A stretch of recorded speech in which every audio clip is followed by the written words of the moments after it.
Hello, I'm Patrick Mayteen, Senior Editor of Inside Archery, and today I am going to show you the proper way to make a mock scrape. And before we start it, let me just give you a couple rules of thumb. Obviously, with a scrape, it's a social signpost, is what I like to call it. Some people think it's a completely territorial aspect of the rut. That's not necessarily true. It's partly true. Really what it serves as a signpost for all deer using an area to leave their scent and say, hey, I'm here. It also will show social status and readiness to breed and that sort of thing. From a hunter's standpoint, really what you're looking to do is you're either leaving doe scent that lets a buck in the area know there's a estrus doe available, or it's intruding on a dominant buck's territory. And one of the problems with hunting scrapes is the tendency is for deer to visit these scrapes in the middle of the night, or at least under the cover of darkness.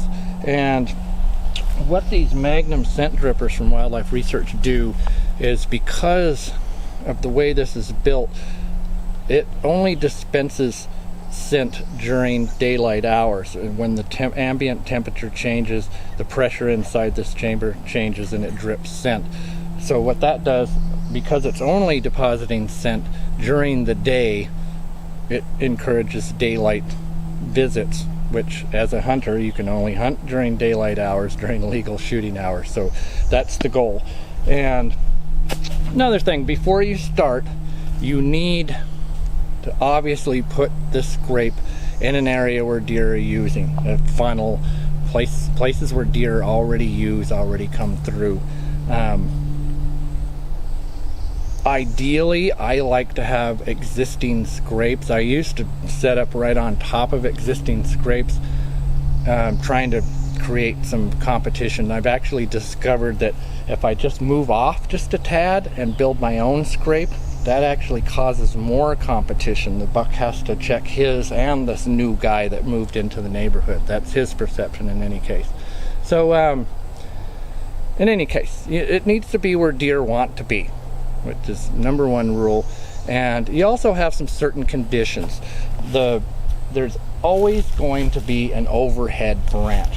That's usually, on me, I'm 6'5", that's usually about chest to chin high. You have an overhead branch, and this is used, the deer deposit scent on this preorbital glands, forehead glands, and that is always the basis. It's usually an open area underneath it. They don't like a lot of brush and grass because they are creating a visual marker as well as scent. So you find a place, and of course here's a travel corridor, here's a licking branch at the right height. So there's the basis. And technically we are just using this as an example. If I were truly hunting, I would have surgical gloves on. I would be completely sprayed down with the scent killer. The key is to leave no human scent here. The deer's coming here to smell deer. He smells human scent, he's going to get very suspicious. So while working with this, at the very least, I'm going to spray my hands and cuffs down with this scent killer. Ideally, I might even be wearing surgical gloves, would be a good idea, and spray. But my boots are sprayed down, all my cuffs and pant cuffs are sprayed down. So you come in and you have your Magnum scent dripper. And early in the season, you're probably going to start with something like a synthetic scent, just or a general deer scent. Later in the season, you might use a dominant buck lure, or especially an estrus doe scent when things really heat up. So you're going to fill your dispenser.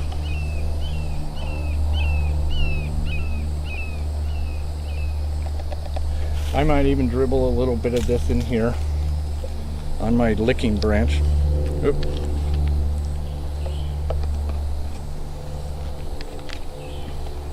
So I'm going to tie this into the licking branch. And because of the weight of the scent, you might even choose one that's just a tad higher, because it's gonna pull it down a tad. And you can see this is why I want to be scent free with my hands, because I am touching things. So there becomes the basis for this. You can kind of give it a little squeeze and see where your drop point ends up being. So like here, I would remove this and find a stick. A rake works well. I usually just find a stick from the area, and you're going to create a visual marker. This is where the deer actually scrape with their hooves. And what this does is this creates a base to hold scent. So the does coming in here are going to urinate through their tarsal glands and leave scent here to let bucks know they're available. Bucks are going to urinate here and defecate to let other deer know that this is their scrape, and other deer are going to come by just to kind of leave their calling card. And what this also does is if a deer is coming in upwind, this is going to create a visual cue that he might see and go, hey, there's a scrape, I'm going to come check this out. So you just scrape away leaves and debris. And this also helps you, without a trail camera, you can kind of tell how fresh the visits are by how many leaves have dropped into this. And then I usually start with something like this Wildlife Research active scrape. So you're going to spray down your licking branch, get some of this scent around here, and of course you're going to have the scent dripper is going to be depositing scent at even intervals during the day, but this really gets a good jump start to it. And then there you have it.